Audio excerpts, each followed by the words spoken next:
Good evening, ladies and gentlemen, and welcome to a rather wet Canadian Grand Prix. I am, of course, one of your commentators today. I am F1 X United. Of course, I did miss the previous 2 rounds. I was not here for both Bahrain and Spain. Now, if you want to know the reasons why I wasn't there, Spain, unfortunately, I was commentating on the Formula 1 race alongside Diablo, which was a privilege to do. I was 100% in for that, but of course Ollie did bring you the commentary for that. And as well with Bahrain, he has had 2 races on his own, in which I was actually in Gibraltar enjoying a beautiful holiday. So hey, lucky me, but I'm glad to be back. But Ollie, unfortunately, is not here today. He has had to take a step back due to commitments, which means I am joined today by a new rising star in commentary, I would say. He's also another Jack, just like me. I am joined by JSR Snakes. How are you doing, my friend? I'm doing good, and the wet qualifying session normally gives us a few treats, so I'm looking forward to this. That makes 2 of us. Of course, round Canada, unless if you don't know about real Formula 1, it does normally prevent some brilliant racing when you do have some rain. Cannot not fault that 2011 race when Jensen Martin came from last to first. Back when I was a beautiful Button fan, of course, supporting the Brits, and that was a rather good day for us. Not a very good day if you were a Vettel fan, but you know, still, you've got to move on. But we're on board with the first man out on track, which is, of course, the man Height, who got actually 2nd place last time out of the Canadian Grand Prix in what was actually his first finish of the season. He didn't start at the Australian Grand Prix, DNF'd at Bahrain, and has now had a podium to his name. So watch out for this man. He could be the man to potentially lead the forefront towards the championship leader. Of course, a man who recently signed for V6 eSports Racing, so massive congratulations to him for that. Mr. Overkills in the Williams. He is currently 33 points clear at the 3rd waypoint of the championship, getting close to that halfway point, and he is already over a race win clear of Chris Macker-Jones in the Mercedes in 2nd place. Followed by Little Rye, the man who I had tipped to be the favourite in the Ferrari in 3rd place. This was Height just now coming on the final chicane. S-Well Ninjas and Height are the 2 Hasses, 4th and 5th. And with Ninjas not here again today, that's a chance for Height to climb his way up into the championship. But Snakes, of course, for you, first time in this league. And are there any names that you recognise out there that could be ones to watch out for us? ESR Amazed, I recognise he races in quite a few leagues. Lil Rye, I know he's very quick. And I know Overkills, as you said before we started this, he only races in this league, so he obviously knows how a lot of these racers do their thing very well. So again, he's probably the biggest threat to look out for in this race and qualifying session. Indeed he is. Now we're just on board with Height. He's just quickly come around at the chicane at 8 and 9 up towards the hairpin at 10. Watch out for the moves here, but of course you want to set yourself up for the Casino Straight, which is turns 11 and 12 towards the final chicanes at 13 and 14, where of course the famous Wall of Champions is. Will we see Overkills add his name to the list of famous Wall of Champions members? We'll have to wait and see, but I'm sure it might be a thing he hopes for at the same time. I'm sure he's hoping to extend his championship out even further, ahead from 33 points to potentially even further than that. But I mean, it's got to say, for the rest of the field, it's very close, with Chris actually having the first podium to his name last race, and you know, he's in 2nd place in the championship, so just a sign of how close the championship can be and all that consistency being key. But Height is up to the line for his first lap, 20.9 for him, not too bad on board the Ferrari of Little Rye. He's now coming towards the final chicane. There was a car ahead of him as well, keeping on lap time coming in for him, but through the final chicane comes the Rye. I believe it actually might be his teammate in the other Ferrari, but through the final chicane comes the Rye. So Maze tops the charts, 20.6, not too bad from the Toro Rosso at all. Little Rye up to the line, 20.3 for the Ferrari, so he tops the charts for now, and it's currently 6 tenths quicker than Height and just about 3 tenths, so evenly spread out between the top 3 so far. On board with Nate in the Force India. He is just now coming towards the final chicane now. 8 minutes to go in the sessions with Team Rudders, 26.824. Now, lad, I hope that is not a decent time from you. Chris Macker-Jones as well, only a 22 dead from him in the Mercedes. You've got to feel them to have got more time. Of course, in these wet conditions, we don't know what the conditions are for like the race. They could potentially be dry as well, so could we see some quick times coming in. But Nate is up to the line. It's going to be 26.8 for him, so definitely not a sign that he was on a legitimate lap. I believe WR Peanut is also up to the line, but it's also another terrible lap for him. Also got the Williams behind him. That might be Rick. I'm not sure who knows. It's WR Peanut, 24 point dead. He does not set a time. We saw the Williams behind him also not come across. That was actually Overkills coming up to the line. S. Perry's now coming out of the hairpin. Bram coming up to the line, 23.9 invalidated as well. A lot of invalidations, Snakes. That's pretty common around here. Yeah, particularly at the last chicane, where I think Overkills actually just invalidated his lap. He just took too much curb coming out of the left-hander going into the straight. That is probably where we'll see most invalidations, because the actual limitations are very harsh on those two corners. I've been cut out a few times in other league races, and I've been confused as to why they've even invalidated it. It seems to be, even if you touch the orange sausage curb on the inside, that's the invalidation point. It's not even if you put 4 wheels off the track like it is normally. Indeed, it's pretty tight in terms of corner cuts. Watch out for the guys try to sort of keep their driving to the minimum, especially in the race, trying to get as many penalties. But of course, in qualifying, they just want to absolutely gun for it and use the track limits right to the fine edge. But Height, by the way, while we were off board, he actually topped the charts there with 20.0, so improved by about 9 tenths on his first lap. So definitely a sign, but that was not a clean lap from the Haas. We just saw a yellow flag come out. I'm not really too sure what that's for. Ricardo 93. I believe he going between turn 2 and 3 for chicanes. Definite sign that he's struggling, but for the moment, not many people set laps. Only 7 people set laps, with a lot of them not being legitimate laps. Probably Chris, Peanut, Nate, and Rudsters, all not proficient laps. But the top 3 all separated by 6 tenths at the moment. Overkills is currently on his way towards a lap. Perez also did the same. I believe he had a small moment as well. But a lot of people dive into the pits. Maybe a sign that they're just not quite ready for these conditions. Could have been a sign of maybe a dry setup potentially for the Grand Prix, instead of sort of going for the wet setup. We don't know what the conditions after the race. Potentially could be wet themselves, which could be a sign of things to come, and this qualifying session could give us a bit of a guide as to where people are, as to who to look out for this race. Height definitely looking strong in these wet conditions at the moment, because of course he's 3 tenths clear of Little Rye at this time, as Chris does come to the line 21.3 there, so improved about 7 tenths, but still a good 7 tenths off of ESR Mace, who's halfway there. Whoa, living on a prayer. Round the final chicane comes Nate, meanwhile, in other news. He's about 1.2 seconds up on his lap time. Still struggling in these conditions, judging by his times up to line 23.6, so only beating Peanut by around about 4 tenths. So a big amount of gaps early on in qualifying. VR2 Slink, he's up to the line. Again, another invalidation from him, so he seems to be really well on one seems to struggle, because I believe that was an invalidate lap 22.3 for him there, so that would have put him up into P5, but unfortunately not quite what he wanted. But meanwhile, a lot of people into the pits and a lot of people on their way out. About 4 minutes to go. What would you do at the moment if you're one of these guys out on track? Would you dive it in this lap, Snakes, and then come out with a fair amount of fuel to get a good 2 laps in? Yeah, because of the amount of validations you get, it would be wise to have maybe about 4 or 5 laps of fuel and then just have one run across the entire session, so you don't have to waste time coming back in and then going back out again, because that takes about a minute and a half at most. So yeah, that seems to be what people like VRT Schilling are doing, because he's done multiple laps without coming in, so I think he's got the same sort of mentality that I do coming towards these races. But a lot of corners, you might notice, have actually got very lenient restrictions on them, like the right-left chicane before the hairpin. I've extended that multiple times in the past, and again hasn't decided to do anything about it. So, as I say that, VRT Schilling now coming far too fast into the pit lane for his own good, but never mind. Indeed, he was. He was a bit ballsy going in, but of course, in the race, that'll give you a penalty in this, and just give you a polite slap on the wrist. But on board with Rudsters, he's just now about to start a flying lap. He's the only man to be about to, so he's just now come through turns 1 and 2, looking fairly nice for actually what is called the Virage Senna, up towards 3 and 4, because very easy to cut this 3 and 4 section, especially in the race. I want to make sure he doesn't do that and misses that curb there, because of course if you take too much of that, that will give you a penalty. Let us know your thoughts, guys, early on in qualifying, because of course we are reading the chat. Currently 8 viewers tuning into the F2 race. Of course you can tune into both F1 and F3, but of course we don't want you to, as Rudsters just crawls his way around this section. He must be struggling a massive amount. He almost wallops the wall there. He's really not enjoying these conditions one bit. But yeah, give us your thoughts. Don't forget you can tune in to the F1 race with Ginger Andy and Diablo via the www.twitch.tv/IRL League, and you can tune in to Formula 3 with www.twitch.tv/Bungie. But of course, you don't want to do that. You want to tune in to the F2 race at this moment in time, as I'm sure all you lovely people are doing.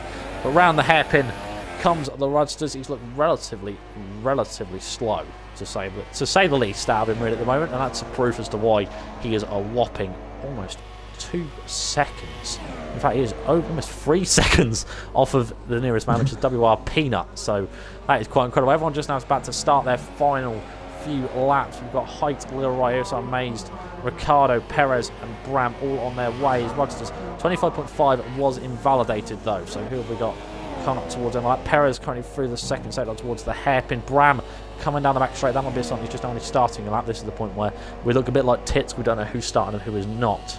But judging by the time, Brown could potentially be on a lap, but he might be a slow one as he crawls his way through the final sector. Yellow flag in sector 1. Here we had a moment there, and sector 3 as well. And Rudsters proves why he's struggling even more as Brown up to the line. Another invalidation for him to the 22.5.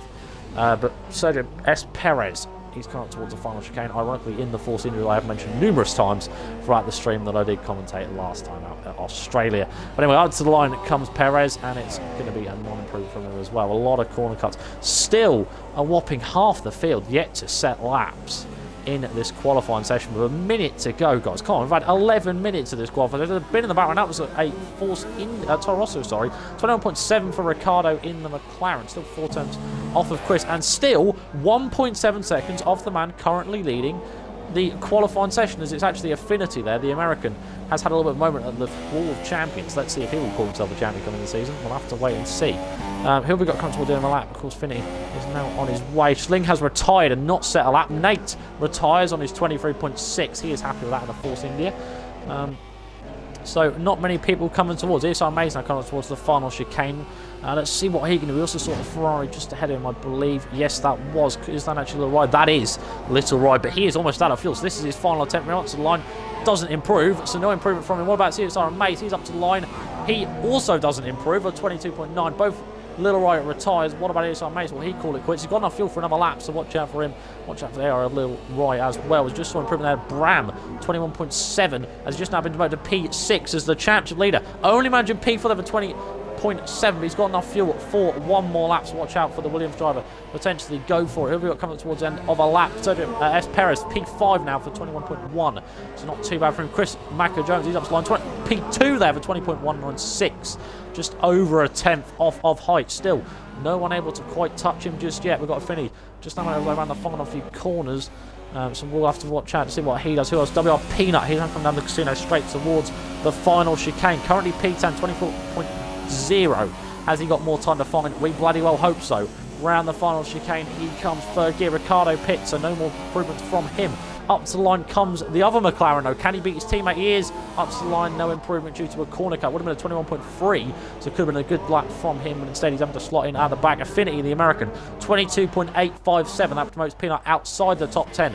Now we've got some main leaders coming towards the line. We've got Isar Mays coming around the final few corners as well. I believe he's the leader in this final pack of cars as they all come up towards the line. Isar Mays will be the first man to improve. He does improve, 19.9. First man to scratch the 19s, and he just about does it. But what about height right behind him? Can the Haas immediately take off him? Yes, he does. Only just though 300. He can't quite script that. Up to the line for overkills. No improvement from our challenger leader. He did improve, but not due to a corner cut, and that is qualifying. And Height lost that pole for a brief second, but he immediately snatched it back with just under 300 separating the front two. Snakes, that is almightily close, and definitely a battle to watch out for the race.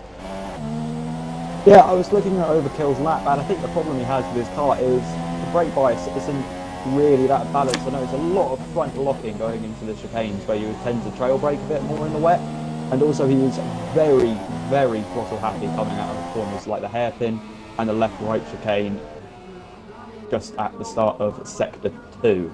So I think Overkill's poor performance there more be down to his car than his personal performance, but a bit of a turnaround in this qualifying session, to say the least. Indeed it was. It was what he needed. He needed a lap at something, but it wasn't quite probably what he wanted. He stuck down in P5 for this Grand Prix and has a lot of work to do with him. Of course, this man has had the lowest finish of second place. There's no real complaints from the Williams driver, but this time he's got a proper fight for it to get his way up in towards where he would like to be.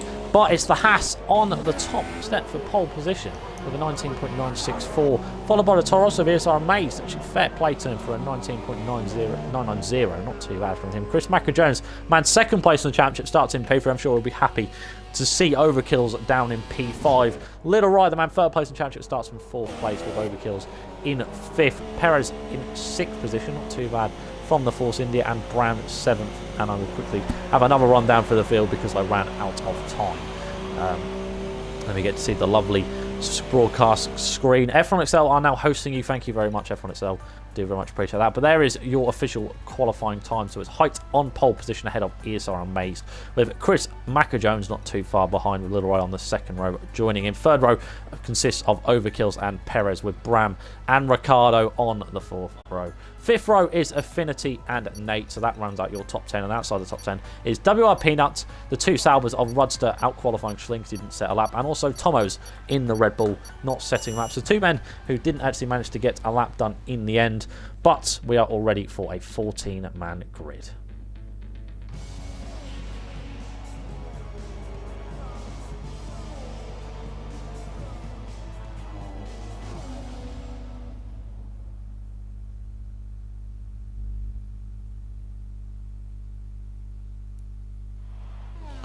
Well, we're here and the sun is shining, Snakes, and it looks promising for what sets to be a brilliant F2 race here for ILR. Yes, and that could also play into the setups that people may have had in their car, such like Overkill. He might have a bit more preference to the setup on his car. Obviously being able to mash the throttle a bit more and go lots heavier on the brakes because of the dry conditions. And obviously, Canada, as previous races have shown us, it is probably has the biggest threshold between dry and wet in terms of how you want to treat the car going around the track. So people that are good in qualifying might not be that good in the race. Anyway, here we go. Indeed they are, but here we go. 3, 4, 5 red lights are on ahead of round number 4 as the drivers wait, and we are away in Canada, and it's a fairly start from the front row, as well as of course Chris, and it looks like he's made well fairly well, but Chris trying to go around the outside. Meanwhile, Overkill's not going to get past, and he made contact as well with Little Right as he'll come flying through turns 1 and 2. The top 4 relatively stayed the same, but as it looks like for the moment, Overkills might have front wing damage. He didn't pick up and he gets away with it for now. Still come through towards turn number 3 and 4. It's looking fairly feisty as well as they come through towards the first sector split. There is your order. Height still leads. ILRGT second. Chris Macker-Jones third. Little Right fourth. Overkill's fifth. Bram up in the 6th. Meanwhile, as well, it looks like ILRGT just got that section all kinds of wrong and has lost 2 positions as ILRGT loses it to potentially Chris. And as well, can Little Right get past it 3 wide in towards turn 7? That was pathetic from them. They skip across the chicane as ILRGT, and he just about might lose out, and he might even lose out even further in towards Overkills. Through towards the hairpin they come. Lee trying to have a look down the inside as well. Little Right, they all try and dive bomb, and Overkill says thank you very much, lads. That's P3 for me. Bram as well says thank you. I'll have P4, whatever you may say. He's all of a sudden up, and Bram as well is side by side towards the ILRGT. Overkills as well trying to get past, but Height is already 3 seconds clear. He can't believe this, but Overkills might be second here on lap number 1. What a start this would be. He can't quite as contact the wall. Bram has binned it into the wall of champions early on, and he is out of the Canadian Grand Prix already. But meanwhile, Overkill's trying to get past Little Right towards turn number 1. Can he do it on potentially inside? Watch out for Chris as well. Against it looks to be Sergio Perez, Perez, whatever you want to call him. But Overkills has got past, and it looks like Chris is fended off for now. In what has been a really chaotic start, he hasn't quite yet, and Perez is spinning, and he's made contact with Chris. Could that be championship changing as well? With Ricardo now into P5, and Chris again has been in this huge contact between the lot of them and Schling. As they come through towards the chicane of what has been a thoroughly cagey and wacky and unbelievable start with so many position changes. I don't know which way to look. I've not even let my co-commentator say anything yet, because this race is literally on fire like Marcus Ericsson's car. Credit to you for giving me that saying earlier, because there already has been 2 laps in. What a weird start. Snakes, give us your verdict. What a start. I mean, particularly from Overkills. I mean, into the hairpin, I thought he was going to get a 3-in-1 overtake, because ESR Amaze, Bill Rye and Ricardo were fighting each other so hard. They almost ran, all 3 of them went wide, and Overkill just went right up the inside and said, thank you very much. And him overtaking, I think it was, Thomas has binned it in the wall, Wall of Champions. A second man to bid it into the Wall of Champions. The man who started from last. Chris is also in. Now, this could be championship changing, like I did say earlier, because, of course, this man is second place in the championship. And currently the championship leader is up in a P2, but has got little over behind him. ILR Mace has dropped back. He was right on the back, and whether he's managed a bit of contact, I'm not too sure. But it's been a really torrid time for the Mercedes, and as well, the other Mercedes of Bram. It's not been a brilliant start for them because they're both, one is in 12th, the other is out of the Grand Prix. And, well, I mean, he's saying he got pushed into the wall, and I have to kind of agree with him. But at the end of the day, he's still in the wall. It was actually Nate that having a moment, and his teammate has just got past. So the Force India having a small moment there through the chicane section. But now that means that we're already down to 12 in the Grand Prix, and it's already almost 6 seconds clear for Height. He has got a plain sailing journey ahead of him so far in this Canadian Grand Prix, which has been bizarre to say the least. Schling, meanwhile, is catching up towards Ricciardo in a scrap for P5 as they come towards the final chicane. Overkills it out! Championship leader is in the wall! I do not believe what I've just seen! Overkills is out of the Canadian Grand Prix, and all of a sudden, the championship has just been blown into all kinds of proportions. Potentially today, ladies and gentlemen, we could see... Oh my goodness, I don't know which way to call this all of a sudden, because the Williams driver is out of the Canadian... I don't know if it's been an incident with Little Rye, I'm not too sure, but I can't believe this.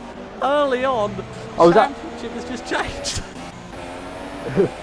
I was actually lucky that I was watching his onboard then. He just tried to accelerate out, hit the AstroTurf on the outside, and just got a wall of oversteer.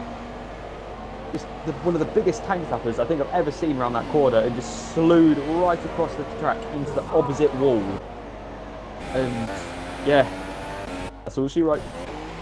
Indeed, Yellow Flag second to us. Rodster's in the Sauber. He's on a moment in P10. We're already down to 11 in this Grand Prix, ladies and gentlemen. And Chris is probably counting his lucky stars, because despite the fact he has had a torrid time of it at the start, he is already going to potentially outscore his main champion rival if he can get a point here today at least.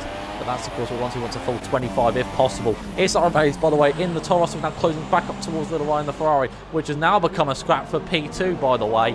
Who'd have thought anyone would have said that? Now, in terms of losers and winners at the start, of course, ILR Mace was on the front row of this Grand Prix. He's down to P3. Schling, by the way, in the Sauber. He started down in P13. He's up into P5 already. He actually dropped it! Commentator's curse has struck on the Sauber, and he's walloped the wall at turn 3 and 4, and he said, nope, no more of that sunshine.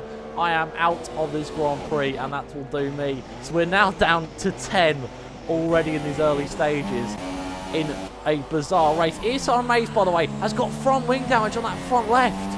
What has happened to him? All of a sudden, Ricciardo could be on for a podium here. Who'd have thought anyone had said that off the line? You wouldn't go down to Ladbrokes and put a bet on that, not this early. And actually, Mace has left the session.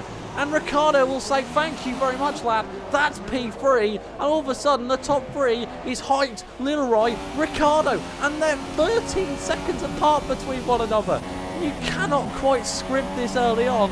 And all of a sudden, we have become the Gaps Grand Prix already on lap 6 out of 35. Snakes, this is such... I don't know which way to call it. But next thing you know, Height's probably going to bin it. I mean, the amount of crashes and spins we've seen, I think the damage from ISRMA's wing was when he got squeezed in between the two. I think it was Lil Ryan and Ricciardo going into the right-left chicane before the hairpin, as they did get extremely close together. I don't even think they realised that ESR was between them, so they left absolutely no room. He had to slam the brakes on about 50 metres early for the actual corner. I think that's why he dropped about 5 seconds behind them in about 2 laps because of that front wing damage. Indeed, and he's been punished for it. Rodsters is now left for session. He actually retired there, sorry, we did miss that. The Sauber is retired, so we're down to 9 now, and technically 8 with ILR Mace not back in lobby. Now, I did find out he did actually retire, DC from the Grand Prix, so credit where it's due, he didn't actually quit, but at the same time, he hopefully will not see him back. If not, then of course that's a shame. But meanwhile as well, WR Peanut is on the soft compound tyres, and he's actually sticking towards the back of the American of Affinity, who's had a good start as well, by the way. He is up 5 positions from P4, and as well, Peanut up from 11th to P5. Now, I feel sorry, right, in all these position changes and everything, the one man who's not, there's 2 men who's not changed this entire Grand Prix. Height, as you'd expect, he's led from pole position, and he was about 3 seconds clear on that one. He's now come up to 8.2 seconds clear. And Perez. Now, he was amongst in the thick and thin of all this carnage and stuff, and he has not won or lost anything. He is probably that boring man who goes to like a roulette table or something, puts a pound on, wins, and then says, that'll do me, walks out and says, right, I'm going to go have a few beers. That's probably what it feels like to be him at the moment. But he's still in P6, so he's not doing too bad. He's on the Ultra Soft as well, so he might close up to these two, potentially. Now, of course, while we have a second, Snakes, strategy-wise, of course, a lot of people trying the Super Softs. Could that be a sign that they're going to try Ultra Softs towards the end, or just they're going to stick with a safe Super Soft strategy? Yeah. Depending on how well they actually save the tyres, they could go Super Soft to Ultra Soft, or to probably get the fastest lap of the race, which I don't actually know if there are any points on offer for that, but anyway. Or have the safe strategy, but arguably probably the slowest strategy of Super Soft to soft tyres. Yeah, it's just safe to really do that, and you don't have to worry about too much tyre wear.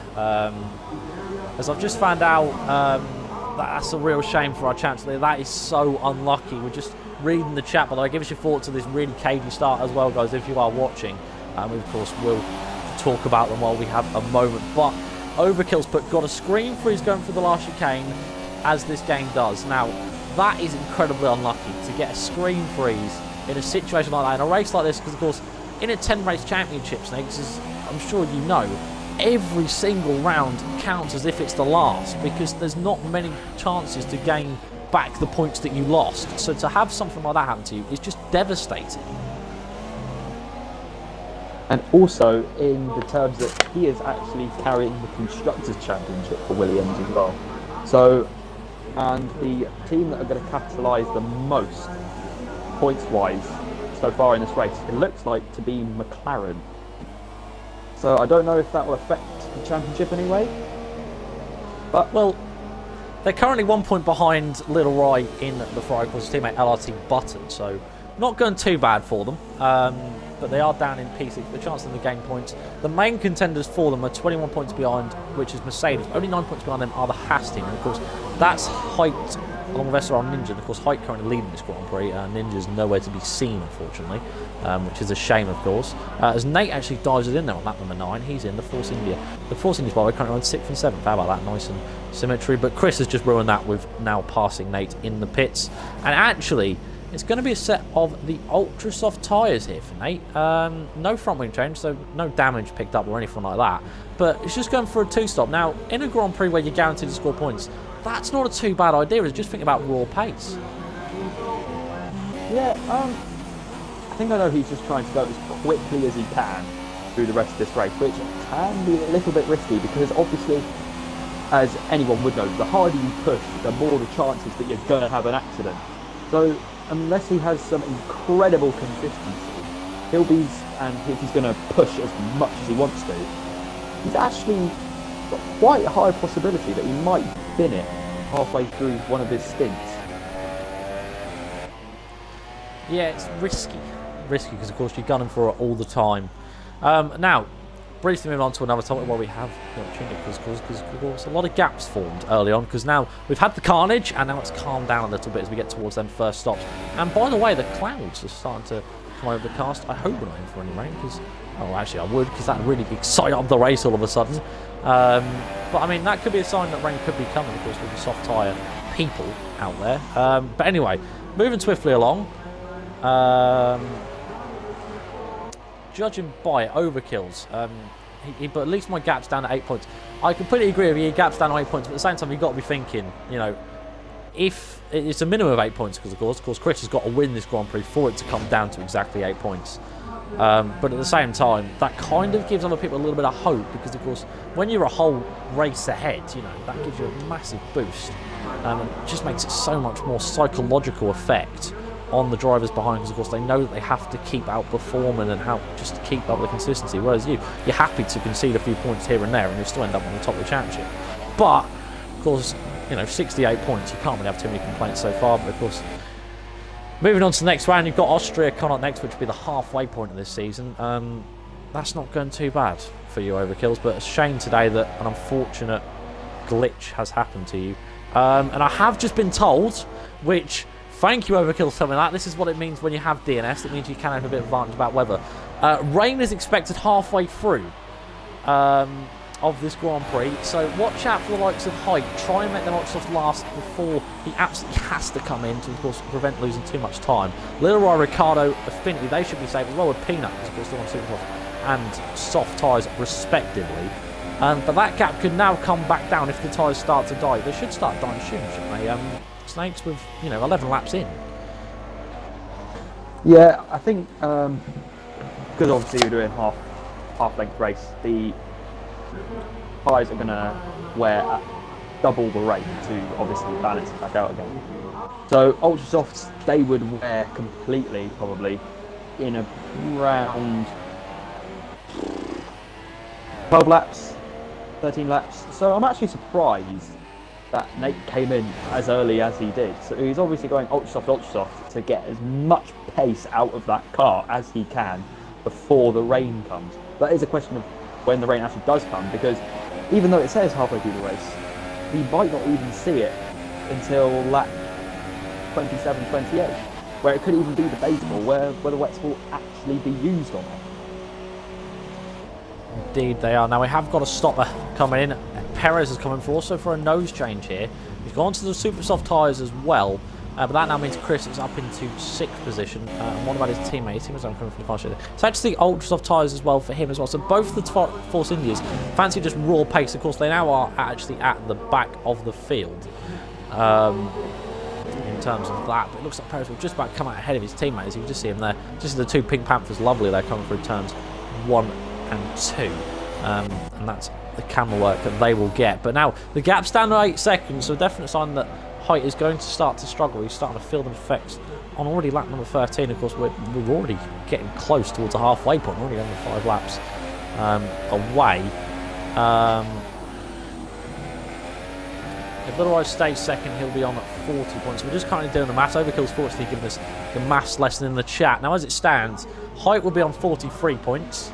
And Little Right will be on 40 as it stands, so Height will actually jump him in the championship and promote himself up into what could potentially be P2 out of this Grand Prix. It all depends on how Chris gets on. Of course, currently sitting in 6th position.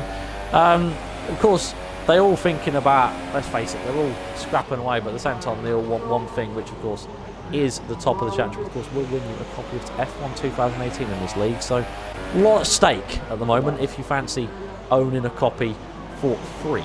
It isn't underspend the 45 to 50 pounds that it does actually cost. So every round matters, and everyone is doubly determined to try and grab themselves that copy of the game. But Height is actually in the pits on lap number 13. He couldn't make the Ultrasofts go any further, but the clouds are definitely starting to cover. So could this have been a lap too late for him? We'll have to wait and see, because of course we don't know. We can't predict when the rain is going to actually come into effect, so the dry tyres are actually worse. Now it is super soft for him. Now Snakes, that's an interesting strategy, because of course when it starts to rain, harder tyres are actually better at performing, because of course they have a bit more sort of compound, a bit more grip to give when it starts to rain. So is that the right strategy from him? Well, it was either an option of super softs or ultra softs.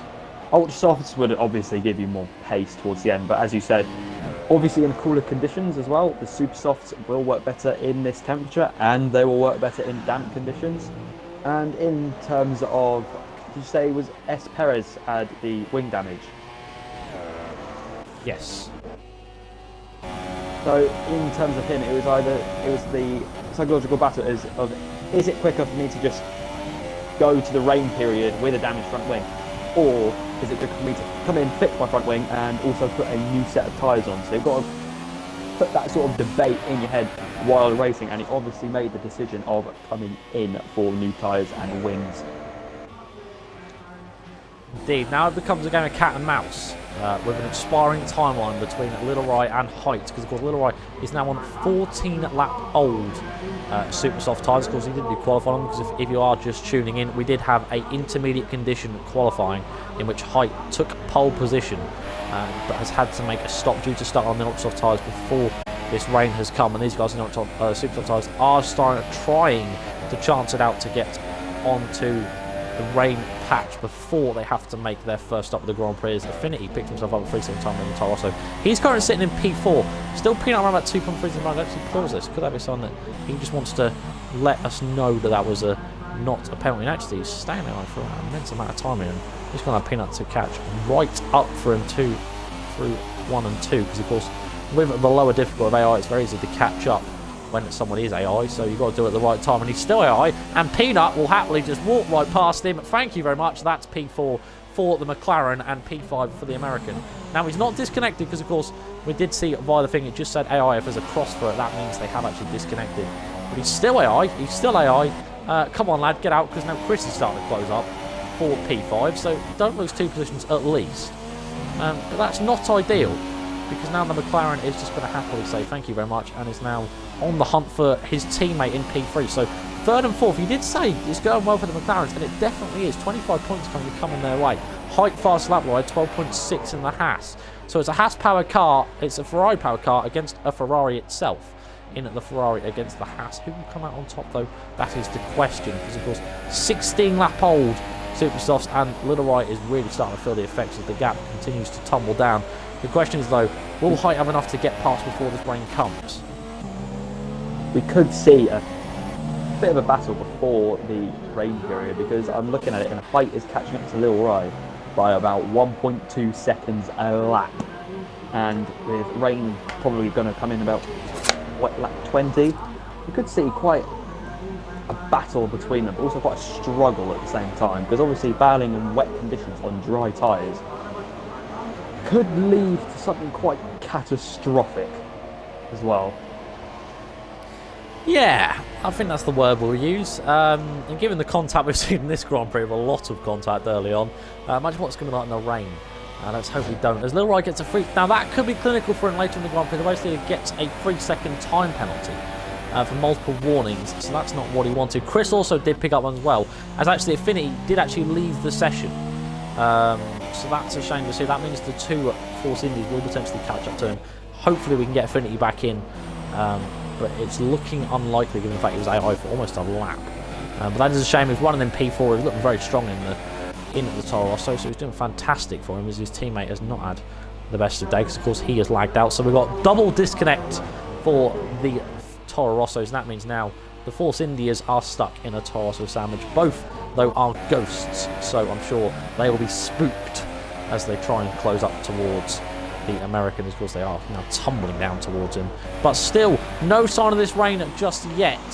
No real flashes of it yet, but definitely a lot of cloud coverage, and definitely a sign that is going to come. The question is, we're about to hit the halfway mark, so this was apparently the stage when they were expecting to see it according to the forecasts on the guys' screens, but now it's just all about waiting patiently for it and creating a whole different ball game, as it will take a lot of getting used to. Now, of course, we saw Height quickest in the rain and in these wet conditions, only just over ESR Maze, but of course Little Riot started P4, not been too bad. 12.3 by the way for Height, so he goes fastest again in the Haas, so definitely a sign that he is pushing, and Affinity will now be passed. And Perez, look at that, he's back where he started again. He's back in 6th. He's loving life. He's the Force India. He's now back where he originally was. By the way, Chris as well is starting to close up because he's on fresher soft tyres compared to Peanut, not by much, but he is on fresher tyres, and it seems to me as if Peanut seems to be struggling a little bit compared to Chris. He looks strong on his comeback drive, of course. From starting P3, the rain has just started too. It has. Ooh. Now it becomes interesting. People catching each other, and on some people on worn tyres. Anything could happen at this point, depending on how they treat their cars. I can't predict this now. As by the way, Chris is now 4 tenths behind Peanut, because Peanut is definitely struggling.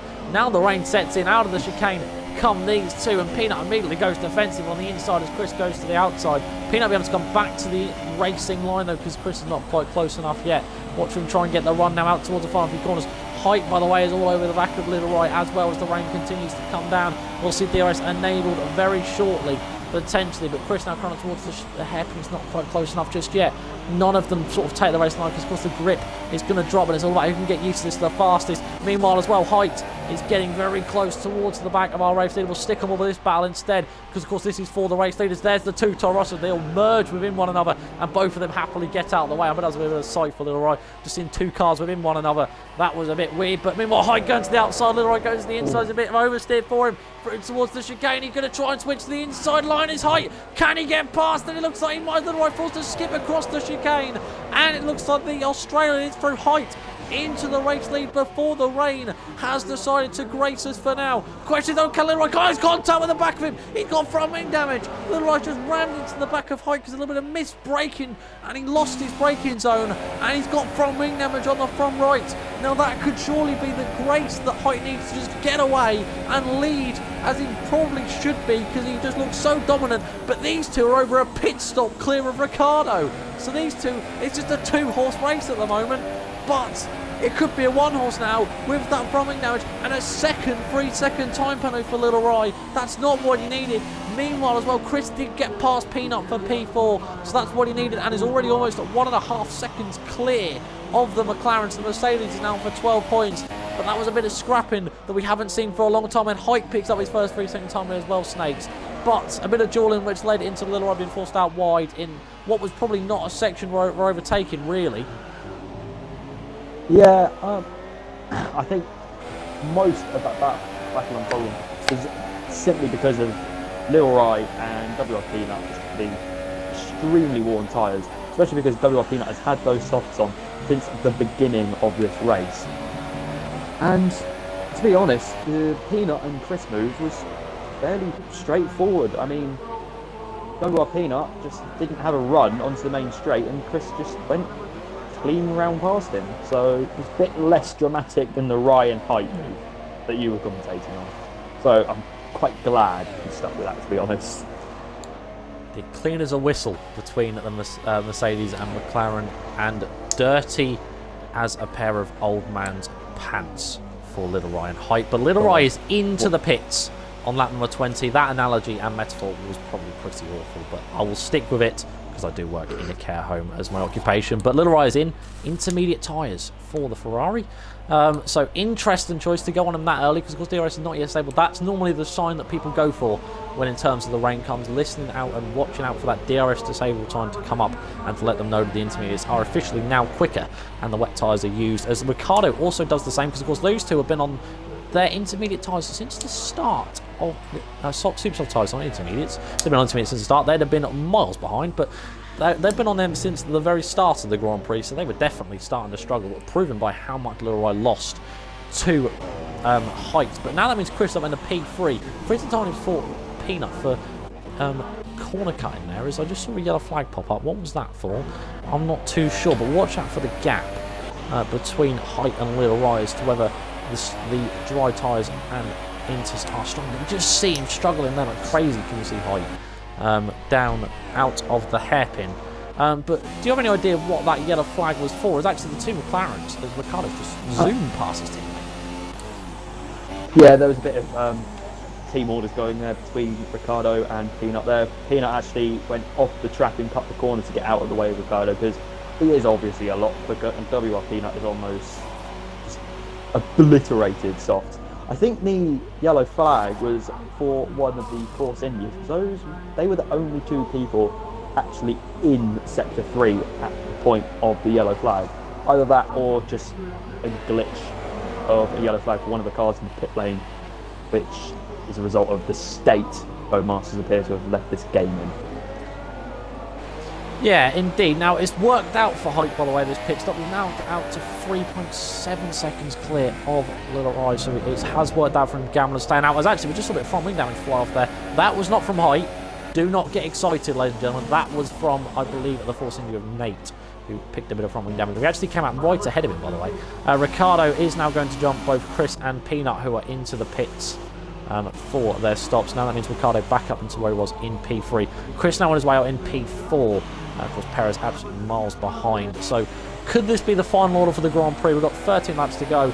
Let's see who can get used to these conditions at the fastest, and it looks like as if this man might very much be on his way to call himself a first-time winner here in ILR and win round number 4, because he's about 3 seconds clear of Little Ride. But of course now, on even tyre wear, can he hold him off? That's the question.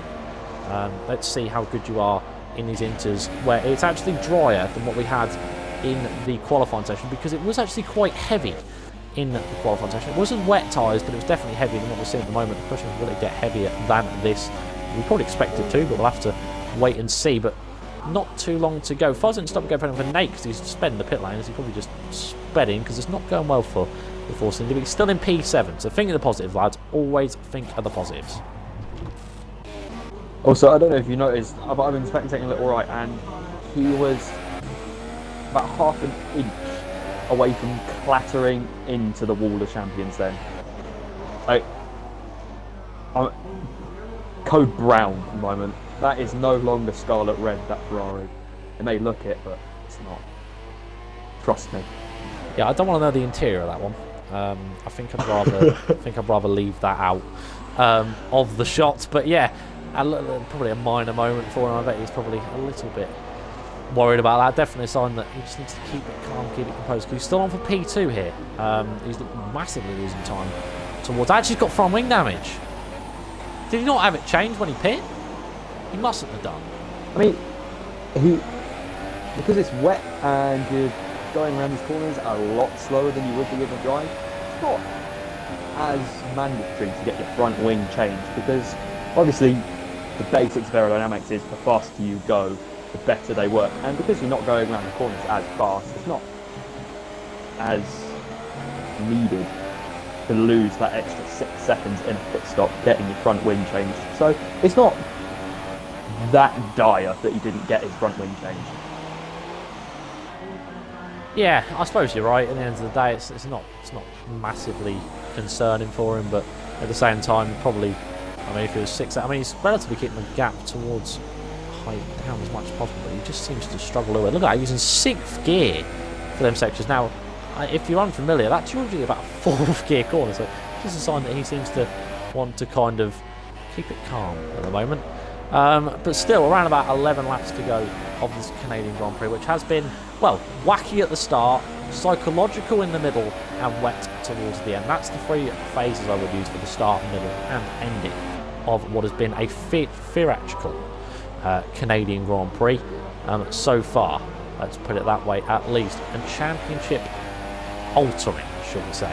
But Chris, by the way, you've got to say, fair play to this man. He had a really torrid time at the start, and I thought he was going to be down and out, but he's kept at it, and he's now in a P4, and is starting to close up towards Ricciardo in these intermediate conditions. So could we still see the Mercedes on the podium, despite everything that's happened to him? We'll have to wait and see.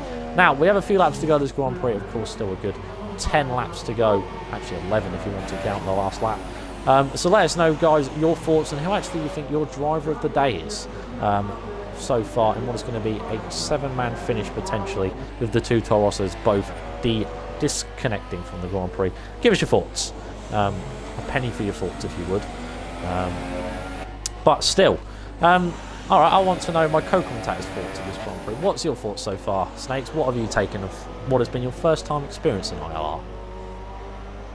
It's been pretty good. I mean, I think the most noticeable thing is how good certain drivers are between dry and wet conditions, especially Height. He is just monstrous in these wet conditions. I mean, he's making about 1.5 seconds on Little Rye every lap, but that could be because of Rye taking it easy. I'm not too sure. And throughout the field, it's been pretty good racing. Obviously, there's been a bit of lag at the start with the 2 Toro Rossos disconnecting and Overkill's having the screen freeze coming through the final chicane of all corners. But yeah, it's been quite a good race so far. We might even see a small battle between Lil Rye and Height towards the end, because Height is on minus 0.1 laps of fuel, so we will have to do a little bit of fuel saving towards the end. And Lil Rye is on plus 1 lap of fuel. So if they save and push both at the same time, they could get dramatically close together. Indeed, they could. Could we see a bit of a duel towards the end? Meanwhile, as well, another battle could unfold like I said earlier, the McLaren against the Mercedes. Could McLaren hold on to that podium, or could Chris come back? What will be an immense comeback drive and definitely make him a candidate for driver of the day. As Leroy gets another 3-second time penalty, so that's his third of the day, and Height only on 1. So a real sign that he is not enjoying having a penalty. Briefly having a quick look at penalties. Actually, it's his 4th. Sorry, I got that wrong. Height, by the way, on 1. So 9 seconds advantage, even if he does manage to get past. Ricciardo, not a single penalty to his name. Chris does have a penalty, so if Chris catches up and passes him, he now has to get a further 3 seconds. Peanut has a time penalty, and Perez 3 penalties to his name, along with his teammate Nate has a stop-go, which I believe will be added on at the end of the Grand Prix instead. But just under 9 laps, just over, sorry, 9 laps to go of this Canadian Grand Prix. We just saw, I believe that's actually the two, that's one of the Force Indies actually, that is Nate. So could we see him actually get lapped? Actually, I believe Perez, so Nate already has been lapped, actually just let Chris go there.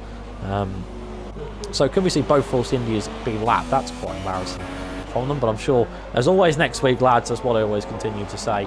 And as always, F1 2018 to call yourselves potential chance, which of course we'll see a full season, hopefully, on ILR Xbox. Let's hope. Anyway, all we can do is hope, and it's been a very successful first setting up by them, I've got to say. The amount of work and the amount of hype that has gone into this league is quite incredible for everyone to witness. But enough about all the soppy stuff. We're here for the raw racing, of course, at the Canadian Grand Prix, as we're just on board with our race leader, who is just now coming up towards the 8 and 9 chicane, which of course him and Leroy did have a bit of side-by-side action. Now, if you haven't seen the start, by the way, guys, finally recommend you go watch it, because it was unbelievable the first 5 to 6 laps, and then all of a sudden it just stopped, and we then started to look at the gaps as we thought the first stops were coming, but then we were informed we had some rain forecast, so that opened all avenues up and meant Height had to take an extra stop. Leroy tried to stay out and make his super soft last of the same with Ricciardo. Chris, by the way, did make an early stop. This is all spoilers for you, so don't listen on if you want to know the rest of the Grand Prix. And that pretty much brings you up to speed as the rain came down. Height did pass Leroy before the wet did come, and a bit of an incident with him, and actually picked up front wing damage. And now it looks like as if those two are pretty much secure for their 1-2, so long as Leroy keeps it on the track, and the same as well the Height, because they're over a pit stop clear of Ricciardo, 34.7 seconds clear to be exact, between the McLaren and the Ferrari, along with almost 40 towards Height. So is that a sign that maybe there is a big gulf in class in F2? Let's hope not, hey Snakes? Yeah, you can tell that a lot of these drivers have the dry setup on their cars, particularly Perez and Ricciardo. Kept so much oversteer through certain corners, particularly Perez through the final chicane a couple of laps ago, going almost about 45 degrees off to the left on the straight. And Ricciardo through the initial chicane that he's going through right now, actually, he's getting a lot of oversteer through. Oh, he got a bit more there as well then. Not as major as some of his other moments, but you can tell the dry setups are really starting to work against the drivers now. Yeah, indeed they are. They seem to be struggling just that little bit, these guys on the dry sides, because of course the majority of the race has been dry. So you got something probably favoured, because now this wet stage comes in. It's all about keeping it conservative and keeping it defensive. Nate gets another 3-second time penalty to his name. Actually, that's his first of the Grand Prix, that Force India. So one's had all the penalties, now another one gets to grace his name with the naughties list that Santa, I'm sure, has, aka ILR Charlie Whiting. But anyway, down at the casino straight comes Ricciardo and Chris, and it's now down to 1.2 seconds now. So could we see a move here on these final few laps? Of course, if Chris does get past, if you are unaware, he has to get a further 3 seconds clear. I'm sure Overkills is watching this stream, hoping that he doesn't, but he's closing right up towards him now. It was a little bit of a mistake by the looks of things from Ricciardo. He came out of the final chicane through the first couple of corners they come. McLaren's still ahead of Mercedes, but just look at how much he's struggling compared to him. Out of turn 2 they come. Chris just seems so much more acquainted and so much more comfortable with these wet conditions. Maybe it's on that he went for a bit of both setup, because he seemed to be okay in the dry. At the same time, it's still pretty decent in the wet, so a sign that he did a bit of both. Come on, Ricciardo, to the overkills. He'll be hoping that he can do what he can out of the chicane. And it just looks like as if Chris had a little look there, maybe looking at the race line, trying to find his braking point just before the corners. He's still closing and closing and is waiting for his opportunity to pounce. It might be here though, out towards the hairpin. Can he try a dive here? Of course, he doesn't want to go for the suicide because there's plenty of opportunities for him. Just look at how much oversteer Ricciardo has suffered. Through the hairpin they come, and it still remains the same. And actually Ricciardo a bit deep, and Chris continues to look feisty as they come towards the final chicane. And a bit of differing support between the two. One man, Andrew, wanted to support Chris. Overkill's wanted to support Ricciardo, who will come out on top though. It looks like as if Chris is just so much more better, but it's one thing to get close to an upcut car, it's another thing to get past. As they come through the final chicane again to start what will be lap number 30 for themselves. So around 6 laps to go, counting down the opportunities that Chris will have, but there is still plenty ahead of him, so he's got to be careful here. Think conservative, lad, because there's still just under a sixth of the Grand Prix left to race. So pick and choose your moments, lad. You've got time. Don't worry about it. Through 3 and 4 they come, and Ricciardo looking particularly sliding through towards 5. Look at the amount of oversteer he's getting. Chris with a little look on the inside as Ricciardo blocks him off under the braking just to cover him off, but that will compromise him now on the exit out of these couple of corners, out of turn number 7 up towards 8 and 9, and he's still not quite close enough for yet by the looks of things. He still remains the same with Ricciardo ahead of Chris, but we're on for a scrap here. We're on for a fight. Ricciardo will not let go easy. Chris will do his best as they come towards the hairpin. Chris has a little look to the inside again. Ricciardo goes off the cut. As round the outside goes Chris. Can the Mercedes get the move done here on the McLaren? He might just about do it if Ricciardo can squeeze him out here. He might be able to fend it off. He can't quite do it because he was sliding way too much. They're side by side towards the final chicane. Who will get past? Chris on the outside, Ricciardo on the inside. Who will defend? Who will hold? Who will yield in the end through towards the final chicane? They are still side by side, and Chris is forced to skip across, and they make it work. And Ricciardo defends for now, and he holds off that position. The question is, they didn't get out. They both got out unscathed, but an incredible bit of dueling through the final chicane. Somehow they went side by side through there in the wet. That's just proof how close you can truly get if you're willing to give an inch of space towards each other. They were both racing hard, but ultimately it's still Ricciardo on top, but he's running out of opportunities as Chris. But that was a real knock on the door for him. Out of turn 5 he comes up towards 6. He's having a look on the inside. Chris is down the inside. A late lunge from him on Ricciardo, and he might have just about done it here. Chris could have just nabbed that P3 straight off Ricciardo with an absolute humongous lunge in towards 6, but it's worked for him. Fantastic from the Mercedes, and he is up into P3 now with 15 points coming his way, but it looks like it'll be game over to ahead of him because it's 42 seconds behind. Ricciardo had a small moment there out of turn number 9, but a fantastic bit of dueling, Snakes, between the pair. Yellow flag sector 2 and 3. Oh, it's they. Could his day get any worse? I don't know. But brilliant bit of dueling. I think you'll have to agree. Yeah, I think the main problem Ricciardo has is he's a bit weary on the brakes. A lot of front locking. So unless he puts either lowers the brake pressure on the brakes, which he obviously can't do now, but that just shows the more of a dry setup he's got, because he's got a higher brake pressure and more of a brake bias towards the front. So if I was him, I would have moved the brake bias towards the rear a bit sooner, maybe being able to defend that position for a bit longer as well. But all he needs to do now is keep within 3 seconds of Chris Macker-Jones, and he will still be legible for that podium.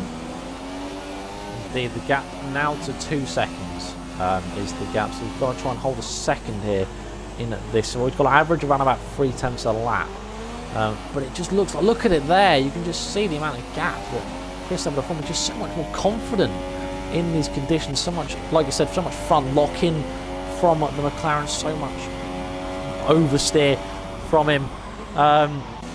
But Chris is just, yeah, like Andrew's just said in the chat, Chris is just far too good in these conditions. He looks so strong in them. He could have potentially been somewhere if things would have gone his way, most definitely.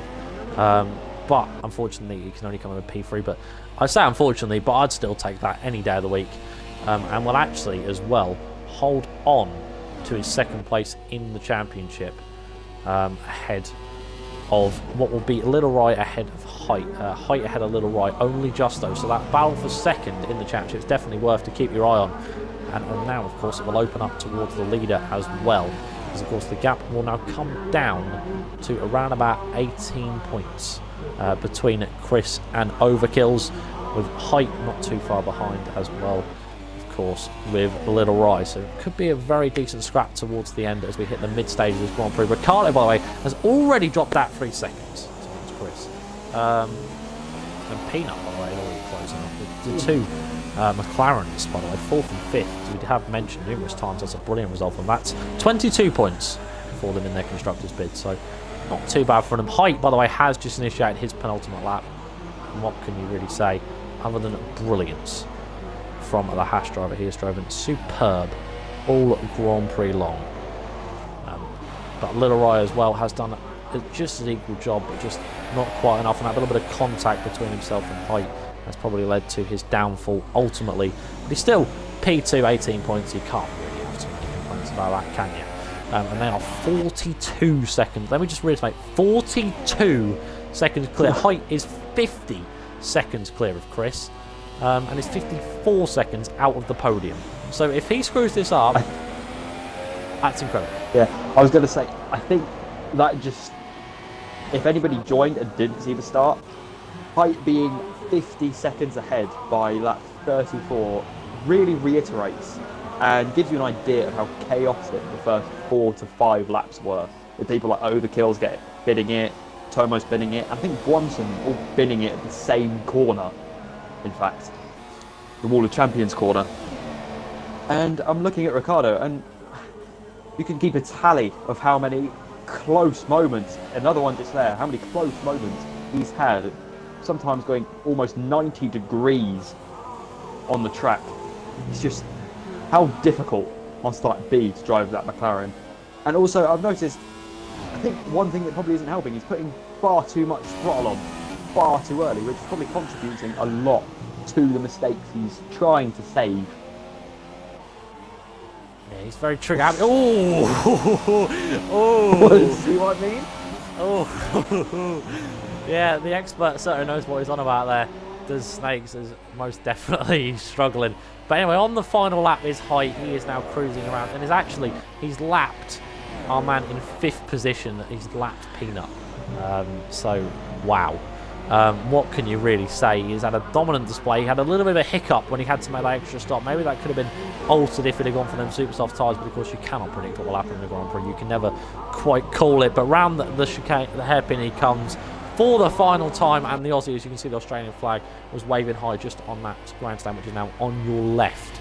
Down the casino straight he comes for one final time, and Height will take a giant leap towards potentially getting this championship back alight. Round the final chicane comes Height. That rhymed. I'm a poet, I don't know it. But round the final corner comes Height. He's moving up to the line, and he wins round number 4 at the Canadian Grand Prix. Fantastic from him. WR Peanut lapped car did come in P5 just behind him. Little Right, by the way, has just damaged his front wing even more through the final corner. He's going to come across in P2 in the end. So the Ferrari is 24 seconds behind in the end due to so many penalties for him. But in the end, it wasn't just about enough. Chris is now making his way around the final few corners and is already 8 seconds clear. I don't think they'll be able to get Little Ryan for a podium interview because he had left the game, so I don't think he's quite happy with that result. But round the final few corners comes Chris, and he looks to be able to take what will be P3 in this Grand Prix, which would be fantastic for him given where he was. Fair play to him. He's my driver of the day, undoubtedly, I'm sure. Snake's be able to give you his in just a moment when we have everyone cross the line. The 2 Force Indies by Dickerman 6th and 7th was lapped cars in the end, but Chris round the final corner, he's P3 in the end, 28 seconds behind in the end due to penalties. Around the final corner comes Ricardo, and he will take what will be P4 and 5 for the McLaren, so fantastic from them. Probably not what he wanted given where he was. He could be on for a podium, but I'm sure P4 is still just as sweet.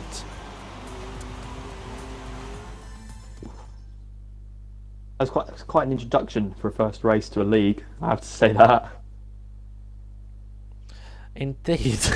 Indeed it was. Welcome lad. Tune in every single week. Same time, same place.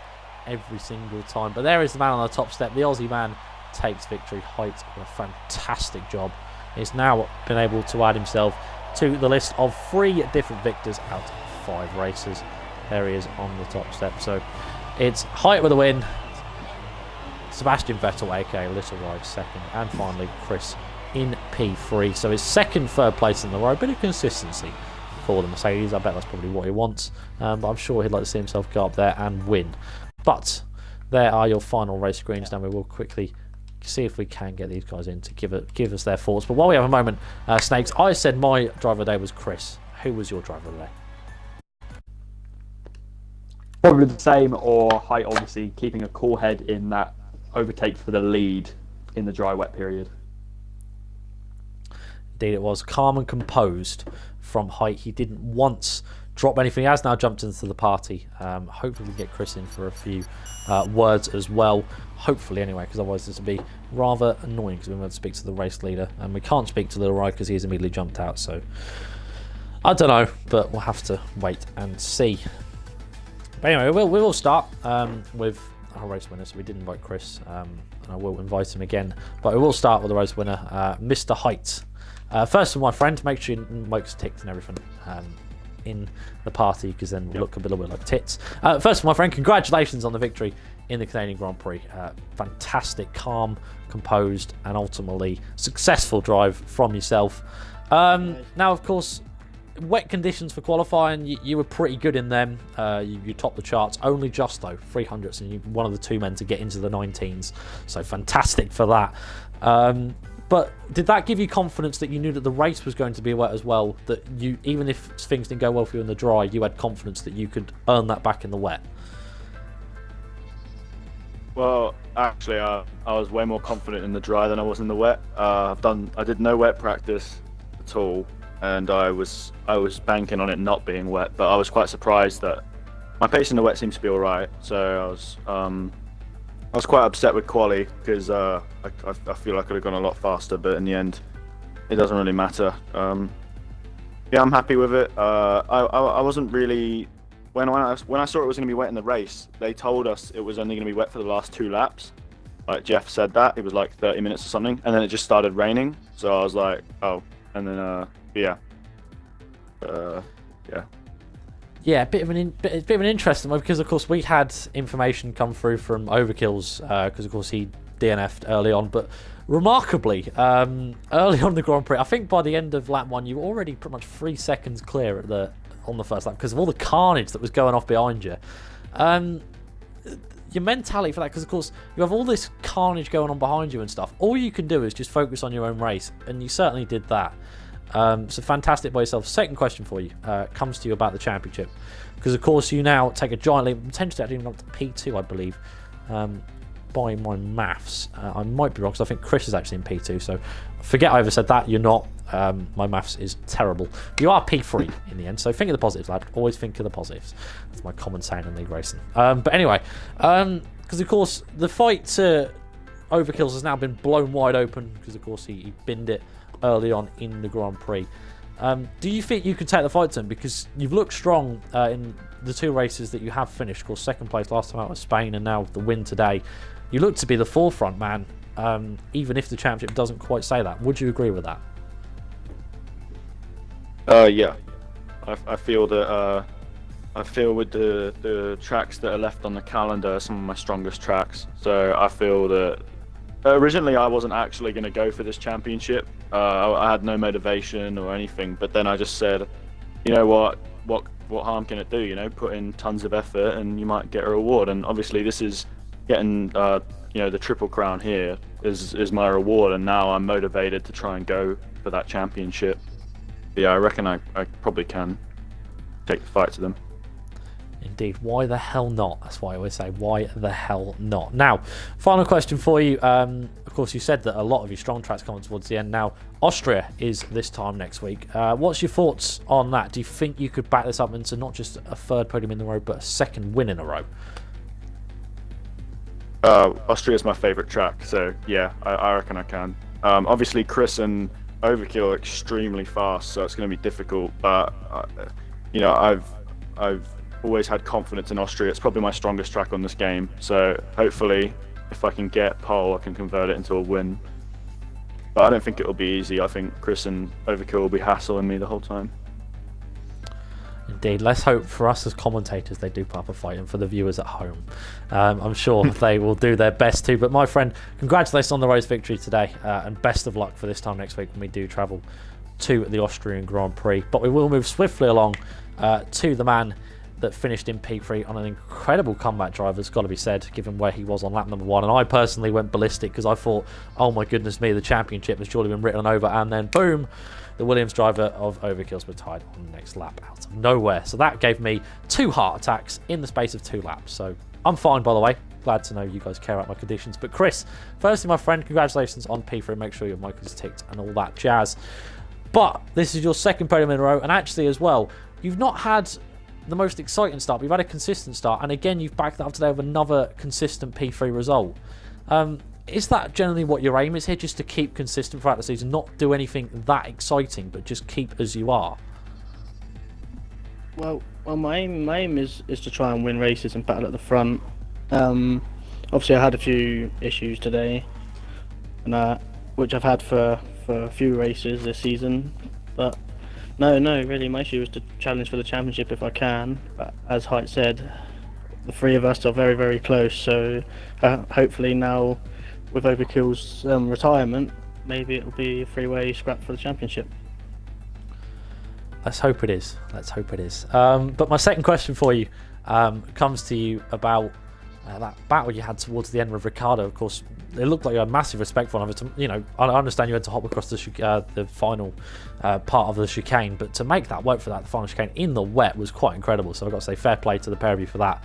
But of course, it was a matter of picking and choosing opportunities. But take us through that battle, because of course you were on a comeback drive. He looks like it just could potentially come on with an unbelievable P3, and it was an incredible scrap. But you always looked like the faster driver out of the two.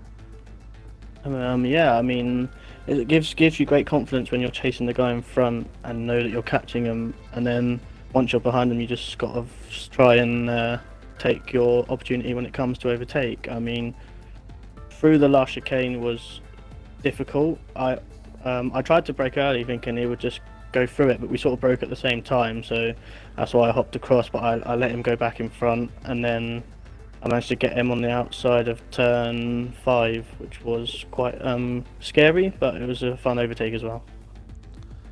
Indeed it was. Now, final question for you from me comes towards you about, of course, next week. Now, Height did say that you did look very confident and very strong heading into next week at Austria. But give us your own personal thoughts. Add a bit of personal touch. What do you expect out of that? Do you think you could back this up in 3 podiums in a row and potentially see yourself on the top step this time next week? I can certainly see myself challenging for victory. It's a fun track, high-speed track, short track as well. So with a short track, short pit lane, maybe aggressive 2-stop could work because the track is so short. We'll have to see as well with the weather, because I'm not as good in the wet as I am in the dry. So we'll just have to see how it goes. But yeah, hopefully it'll be a 3-way battle like it was in the closing laps last week in Spain. Let's hope so. Let's hope so. Of course, I did tune into Spain after, unfortunately, I did miss it due to having to go commentate on the Formula 1 race, but it was fantastic to watch between you 3, and I hope that I get to commentate on some more stuff like that and get to ruin my voice a little bit by doing some commentaries. But thank you very much to the pair of you for jumping in for the podium questions. It's always appreciated. Congratulations on your podiums respectively. But that will conclude round number 4, and well, we're well over the third stage now, getting towards the halfway stage in the season, and it is hotting up, and it is starting to feel the heat as the summer dawns here in Britain. So does the championship in ILR2. Now, briefly would like to thank Mr. JSR Snakes, aka Another Jack, compared to me. There's too many Jacks in this world. I think we need to start getting rid of a few, but make sure I'm not one, please. But yeah, thank you very much for joining, my friend, on such short notice. It is thoroughly appreciated. That's cool. I actually quite enjoyed this for the first race I've experienced in this league. It's quite explosive is the one word I'd use for this race. Yeah, I think I'll have to agree with you with that word, but I'm going to use exactly what I said earlier in the Grand Prix. The start was chaotic, the middle was psychological, the end was wet. That's the 3 words I would use to describe this Canadian Grand Prix. But thank you guys very much for tuning in to round number 4. Don't make sure you don't forget that you can tune in to and go back and rewatch the entire Grand Prix via this, or actually on the YouTube channel of ILR. You can also go back and watch the Formula 1 race on the ILR League Twitch channll, and of course the Formula 3 race via twitch.tv/Bungie, or on the same account as I just mentioned on YouTube. But thank you guys very much for watching. We will see you this time next week when I'll be back with Chokemaster for the Austrian Grand Prix. Thanks so much, guys. See you next time. Goodbye.